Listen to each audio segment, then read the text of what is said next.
Animation cinema shorts में आपका स्वागत है। आज हम आपको ऐसी कहानी दिखाते हुए बताएंगे जो एक आदमी समंदर के बीच एक आइलैंड पर कई सालों तक फंसा रहता है। कहानी की शुरुआत में हम एक भयानक से दिखने वाले बड़े जहाज को देखते हैं जो समुद्री लुटेरों का है, और उसमें हम दो चूहों को देखते हैं जो एक बिस्किट को चुरा रहे थे। लेकिन उसमें एक मोटा बिल्ला भी था जो उन चूहों को अपना खाना बनाना चाहता था। वो उन्हें पकड़ने की कोशिश करता है, लेकिन वो चूहे बचकर जहाज के ऊपरी सतह पर पहुंचकर खुद को सुरक्षित महसूस करते हैं। लेकिन बिल्ला वहाँ भी आ जाता है, लेकिन वो आदमी बिल्ले को लात मारकर नीचे गिरा देता है और देखता है कि सामने एक टापू पर आग लगी हुई है। वो खबर देता है अपने साथियों को, और जब ये बात कप्तान को पता चलती है तो वो अपने दूरबीन से देखता है तो एक आदमी रस्सी से लटकता हुआ कुछ जानवरों का शिकार बन रहा है। कप्तान हुक्म देता है कि फौरन जहाज को छोटे टापू की ओर मोड़ा जाए। वो लुटेरे उसके मुंह के अंदर देखते हैं कि एक भी सोने का दांत नहीं है। उस आदमी का नाम है रॉबिन्सन। उसे समझ आता है कि ये तो समुद्री लुटेरे हैं। उसे जहाज पर ले जाया जाता है, लेकिन रॉबिन्सन का तोता भी आ जाता है। तोते का नाम है मैक, और टप्पू मैक को कप्तान के कमरे से बाहर कर देता है ताकि वो सुरक्षित रहे। और मैक को वही दो चूहे दिखते हैं। मैक उन्हें टप्पू की कहानी सुनाता है कि कुछ साल पहले इस आइलैंड पर सिर्फ कुछ जानवर ही रहते थे, और वो इस बात से अनजान थे कि आइलैंड के बाहर भी कोई जगह है। उन्हें लगता है कि यही सिर्फ एक दुनिया है, क्योंकि वो आइलैंड समंदर के बीचों बीच था। वो उड़कर भी समंदर को पार नहीं कर सकते थे। उस आइलैंड के जानवर खाने पीने की चीजें ढूंढते थे, लेकिन मैक हमेशा दुनियावी चीजों को ढूंढता। और तभी मैक को एक अनबूटी मिलती है। वो उस अनबूटी को अपने दोस्तों को दिखाते हुए बताता है कि ये दूसरी दुनिया से आया है, लेकिन हमेशा की तरह उस पर कोई यकीन नहीं करता। अगले सीन में हमें रॉबिन्सन को दिखाया जाता है जो जहाज से कहीं जा रहा था, और पानी की जहाज पर उसका पहला सफर होता है जिससे उसे बहुत मुसीबतों का सामना करना पड़ता है। और उसी के साथ एक वफादार कुत्ता होता है जिसका नाम है टाइगर। और उसी जहाज के बेसमेंट में हम दो बिल्लियों को देखते हैं जो पति पत्नी हैं। बिल्ला बिल्ली को खुश करने के लिए मुर्गे को अपना शिकार बनाने की कोशिश करता है, लेकिन उसका सर उसी पिंजरे में फंस जाता है, और तभी टाइगर आ जाता है। वो उसे पकड़ने की कोशिश करता है। इसी का फायदा उठाते हुए बिल्ली मुर्गे तक पहुंच जाती है, लेकिन रॉबिन्सन उसे उठाकर उसी बेसमेंट में फेंक देता है। और कुछ देर बाद एक बड़ा तूफान आता है। सभी जानवर तूफान से बचने के लिए अपनी गुफा में जाने लगते हैं, और समुद्र की तेज लहरों की वजह से जहाज का एक हिस्सा नीचे गिरता है, जिससे रॉबिन्सन और टाइगर की जान तो बच जाती है, लेकिन अब वो बेसमेंट में फंस चुके हैं। और जहाज के सभी लोग छोटी नाव से चले जाते हैं, क्योंकि जहाज अब समुद्र के लहरों से उलट पुलट कर चल रहा है, और अब वो कभी भी डूब सकता है। और जब रात के समय वहाँ के सभी जानवर गुफा में सो रहे थे तो एक बहुत जोर की आवाज आती है, और सभी जानवर ऐसी आवाज सुनकर उठ जाते हैं। जब सुबह जाकर देखते हैं तो एक बड़ी जहाज तूफान के कारण उनके आइलैंड से टकराकर बुरी तरीके से टूट चुकी थी। और मैक की बात सच हो जाती है कि इस आइलैंड के बाद भी कोई आइलैंड है, यानी कि दूसरी दुनिया। और तभी जहाज पर रॉबिन्सन और टाइगर को देखते हैं। उस आइलैंड के सभी जानवर एक इंसान और कुत्ते को देखकर डर जाते हैं और उन्हें राक्षस समझते हैं। आपस में कहते हैं ये राक्षस हमें खाने के लिए यहाँ आया है। रॉबिन्सन और टाइगर एक लकड़ी के डिब्बे के सहारे से उस आइलैंड पर आ जाते हैं और जमीन देखकर बहुत खुश होते हैं, लेकिन वहाँ के जानवर उन्हें भगाने के लिए एक योजना बनाते हैं और सभी मिलकर जोर जोर का शोर करते हैं। रॉबिन्सन जब ये देखता है तो उसे आदमखोर समझता है और उस आइलैंड को छोड़कर भागने लगते हैं, लेकिन समंदर की तेज लहर की वजह से वो डिब्बा डूब जाता है और वो फिर से वापस आकर जहाज के ऊपरी सतह पर चले जाते हैं। और तभी रॉबिन्सन को कुछ आवाज सुनाई देती है। वो नीचे देखता है कि एक बकरी उसका फल खा रही है। उसे समझ आता है कि यहाँ कोई आदमखोर नहीं, अगर होता तो ये बकरी अब तक जिंदा ना होती। और तभी वो मैक को भी देखता है। फिर उसे थोड़ी तसल्ली होती है। अगली सुबह वो जहाज के सभी सामान को उतारकर उस आइलैंड पर रखने लगता है, ताकि पानी की तेज लहर से ये जहाज कभी भी समंदर की ओर जा सकता है। उस आइलैंड के सभी जानवर उसको ये सब करते देख कुछ समझ नहीं पा रहे थे, लेकिन वो दोनों बिल्लियां ऊपर चट्टान से उन सभी जानवर को देख रही थी और उनका शिकार करने की योजना बना रही थी।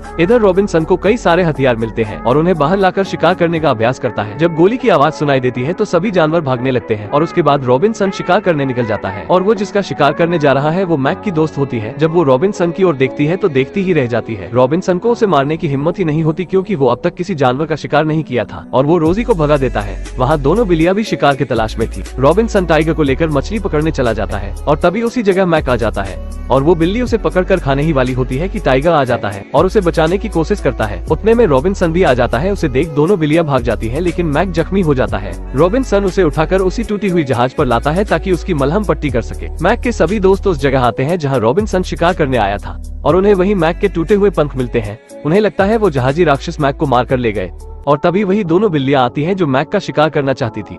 वो बाकी जानवर को बताते हैं कि वो जहाजी राक्षस तुम्हारे दोस्त को मार कर ले गए, अब तक तो वो उनके पेट में होगा। वहाँ के जानवर योजना बनाते हैं कि उस जहाजी राक्षस और उसके कुत्ते को हम इस टापू से भगाकर दूसरे टापू तक पहुँचा देंगे, जहाँ सिर्फ कीड़े मकोड़े रहते हैं। दूसरी तरफ रॉबिन्सन मैक के पंख को ठीक कर देता है और मैक से कहता है जब तक तुम ठीक नहीं हो जाते तब तक तुम यहीं रहोगे। लेकिन मैक टाइगर को देखकर डर जाता है और वहाँ से निकलने की कोशिश करता है। टाइगर उसे बताता है तुम्हें डरने की जरूरत नहीं, हम तुम्हें कोई हानि नहीं पहुँचाएंगे। दूसरी तरफ वो दोनों बिल्लियां सभी जानवर को थोड़ा डरावना बना देती हैं, जिससे रॉबिन्सन डरे, और दोनों बिल्लियां चालाकी से जहाज पर चली जाती हैं मैक को मारने, और बाकी जानवर रॉबिन्सन पर हमला कर देती हैं। टाइगर मैक को बचाने की पूरी कोशिश करता है, लेकिन वो उसी जहाज में जलकर मर जाता है, लेकिन मैक को बचा लेता है और वो दोनों बिल्लियां दूसरे आइलैंड पर पहुंच जाती हैं जिनमें सिर्फ कीड़े रहते हैं। रॉबिन्सन बहुत उदास हो जाता है क्योंकि अब उसके साथ कोई नहीं, और तभी मैक उसके पास आता है। उन दोनों में नजदीकियां भी बढ़ गई थी। मैक अपनी दोस्त दिलवाली को बताता है कि ये आदमी बुरा नहीं है, बल्कि उन बिल्लियों से मेरी जान बचाई और एक ने तो अपनी जान दे दी मुझे बचाने के लिए। दिलवाली अपने सारे दोस्तों को ये बात बताती है। वहाँ के जानवर कहते हैं कि हमने उन बिल्लियों के बातों में आकर बहुत बड़ी गलती कर दी। उसके बाद वो सभी जानवर रॉबिन्सन के लिए कुछ फल लाते हैं माफी के तौर पर। रॉबिन्सन का पीने का पानी भी खत्म हो चुका था। मैक उसे शुद्ध पानी तक पहुंचाता है जो उसी टापू के ऊपरी सतह पर उपस्थित था। मैक उसे अपने घर की ओर ले जाता है जहां उसे सारे जानवर मिलते हैं। रॉबिन्सन सभी को बिस्किट देता है। पहली बार ऐसी लजीज चीज खाकर सभी उसे पसंद करने लगते हैं। रॉबिन्सन उस टापू पर रहने के लिए एक घर बनाने की कोशिश करता है, लेकिन वहाँ कुछ भी टिक नहीं पाता। और फिर वो एक पेड़ को देखता है और वो कहता है पेड़ के सहारे से घर बन सकता है, और वो पेड़ पर घर बनाने की शुरुआत करता है। सभी जानवर उसे पागल समझते हैं और कहते हैं ये पेड़ को बर्बाद कर रहा है, लेकिन बाद में उन्हें समझ आता है कि ये अपने लिए घोंसला बना रहा है। उसके बाद सभी जानवर मिलकर उसकी मदद करते हैं जिससे उसका घर बन जाता है, और पीने के पानी का भी इंतजाम कर लेते हैं जिससे उन्हें शुद्ध पानी लेने के लिए ऊपर नहीं जाना पड़ता था। और बाकी जानवर भी उसी के साथ रहने लगे थे। उन्हें कोई भी मेहनत का काम नहीं करना पड़ता था। सभी जानवर खुशी खुशी रहने लगे थे, लेकिन रॉबिन्सन उदास ही रहता था। उसने एक बड़ा मीनार बनाया था ताकि कोई भी जहाज यहाँ से गुजरे तो इसे देखकर कोई उसकी मदद कर सकता है यहाँ से ले जाने में। और दूसरी तरफ बिल्लियाँ देखती हैं कि जहाज का हिस्सा धीरे धीरे टूट रहा है, क्योंकि इसके जरिए वो दूसरे टापू पर पहुंचकर उनका शिकार कर सकते हैं। और कुछ दिनों के बाद उनके बच्चे भी हो चुके थे, जो 1-2 नहीं बल्कि 30-40 थे। एक दिन वो अपनी फौज लेकर उन जहाज के टुकड़ों के सहारे से दिलवाली को पकड़ लेते हैं। रॉबिन्सन को जब ये बात पता चलती है तो वो जल्दी जल्दी अपनी बंदूक में बारूद भरने लगता है, लेकिन वो बिल्ली आकर उन पर हमला कर देती है। बिल्लियाँ उसे नीचे की ओर गिराने की कोशिश करती है, लेकिन मैक एक रस्सी फेंककर उसे बचा लेता है। दूसरी तरफ सभी जानवर उन बिल्लियों से अपनी जान बचा रहे थे। रॉबिन्सन जब ऊपर जाता है तो रोजी उसे बिल्ली समझकर उस पर चढ़ बैठती है और रॉबिन्सन बेहोश हो जाता है। अब चारों ओर से बिल्लियाँ उन्हें घेर चुकी थी और फिर मैक रॉबिन्सन की बंदूक चला देता है, जिससे वो गोली बारूद में लगती है और एक बड़ा धमाका होता है, जिससे वो सारी बिल्लियाँ अपनी जान बचाने के लिए भागती हैं। लेकिन मैक बताता है वो दोबारा से आएंगी। मैक एक योजना बनाता है। वो सभी बिल्लियों को उसी मीनार पर ले जाता है और योजना के अनुसार उसके सारे दोस्त उस मीनार को धक्का देकर गिरा देते हैं और उस टापू के सभी जानवर की जान बच जाती है। लेकिन मैक देखता है कि पूरे घर में आग लग चुकी है। वो रॉबिन्सन को बचाने के लिए आता है, उसकी ओर रस्सी करता है और तभी वो जगह टूट जाती है और रॉबिन्सन नीचे की ओर लटक जाता है। और तभी ये जहाजी आकर उस पर पानी डालकर आग बुझाते हैं। अब कहानी वर्तमान में आती है।